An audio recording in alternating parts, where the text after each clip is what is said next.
दोस्तों जय हिंद। आज मैं एक नई वीडियो लौह पुरुष सरदार वल्लभ भाई पटेल जयंती समारोह 31 अक्टूबर 2023 जिसका आयोजन चमेली देवी इंटर कॉलेज जरगवा बुलंदशहर में किया गया। दोस्तों इसके सफल आयोजन में पूरा स्टाफ कॉलेज का और साथ ही बच्चों ने इसमें बढ़ चढ़ करके हिस्सा लिया। दोस्तों यहाँ जो टीचर्स थे उन्होंने अपने विचार सरदार वल्लभ भाई पटेल के ऊपर व्यक्त किए और छात्रों ने उन्हें बड़े ध्यान से सुना।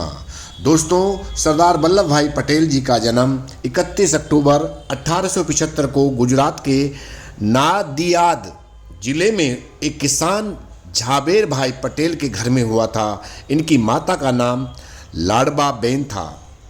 इन्होंने इंग्लैंड जाकर वकालत की पढ़ाई की और दोस्तों वहाँ वकालत की पढ़ाई करते समय इन्होंने पहला स्थान प्राप्त किया।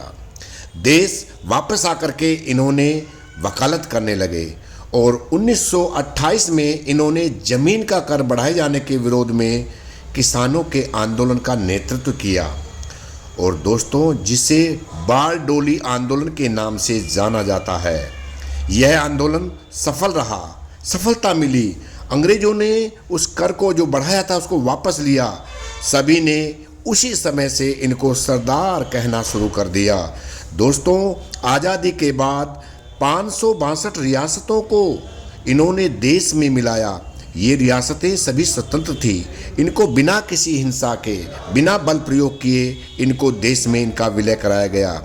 इनके इस सराहनीय इच्छा शक्ति और भारत को एकजुट करने के दृढ़ संकल्प के कारण इन्हें भारत का लौह पुरुष, आयरन मैन ऑफ इंडिया कहा जाने लगा। साथियों पटेल साहब स्वतंत्र भारत के पहले उप प्रधानमंत्री और गृह मंत्री बने। स्वतंत्र भारत के प्रथम प्रधानमंत्री पंडित जवाहरलाल नेहरू व प्रथम उप प्रधानमंत्री सरदार पटेल में आकाश और पाताल का अंतर था। यद्यपि दोनों ने बैरिस्टर की पढ़ाई इंग्लैंड में जाकर के ही की थी, सरदार पटेल नेहरू से वकालत में बहुत आगे थे। सरदार पटेल ने संपूर्ण ब्रिटिश साम्राज्य के विद्यार्थियों में सर्वप्रथम स्थान प्राप्त किया था। नेहरू शास्त्र के ज्ञाता थे पंडित और पटेल शास्त्र के नहीं शस्त्र के पुजारी थे। दोस्तों 13 नवंबर 1947 को पटेल जी ने सोमनाथ के भग्न मंदिर के पुनर्निर्माण का संकल्प लिया जिसका नेहरू जी ने विरोध किया। फिर भी पटेल जी ने सोमनाथ के मंदिर का पुनर्निर्माण कराया। दोस्तों 3 रियासतें थी जिन पर काफ़ी विवाद रहा, जिसमें जूनागढ़ का नवाब, हैदराबाद का निज़ाम और जम्मू कश्मीर का राज्य। दोस्तों इनको मिलाने में जूनागढ़ का नवाब पर बल प्रयोग किया गया, वो पाकिस्तान चले गए और हैदराबाद के निज़ाम पर भी बल प्रयोग किया गया और उसने भी हैदराबाद को भारत में विलय को स्वीकार किया। लेकिन जम्मू कश्मीर की समस्या चलती रही और ये समस्या का काफ़ी हद तक अब इस नई सरकार ने इस पर अंकुश लगाया है। दोस्तों नेहरू की इस बात से खफा थे पटेल कि जम्मू कश्मीर की समस्या के केस को ये संयुक्त राष्ट्र संघ में लेकर चले गए। दोस्तों 1950 में पटेल ने नेहरू जी को एक पत्र लिखकर कहा कि चीन की नीतियों से हमें सावधान रहने की आवश्यकता है। चीन तिब्बत को हड़पना चाहता है। उसने नेपाल नीति पर भी उसका विचार अलग है। दोस्तों गोवा नीति के बारे में भी पटेल ने नेहरू को सतर्क किया। अगर उनकी बातों को माना होता तो गोवा 1961 से पहले ही भारत का हिस्सा हो गया होता।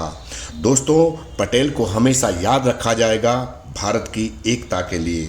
उस लौह पुरुष सरदार वल्लभ भाई पटेल की एक मूर्ति जो कि लोहे से बनाई गई, जो दुनिया की सबसे ऊंची मूर्ति है 182 मीटर ऊंची, उसे गुजरात के नर्मदा जिले नर्मदा नदी में केवड़िया सरदार सरोवर बांध के करीब 31 अक्टूबर 2018 को स्थापित किया गया।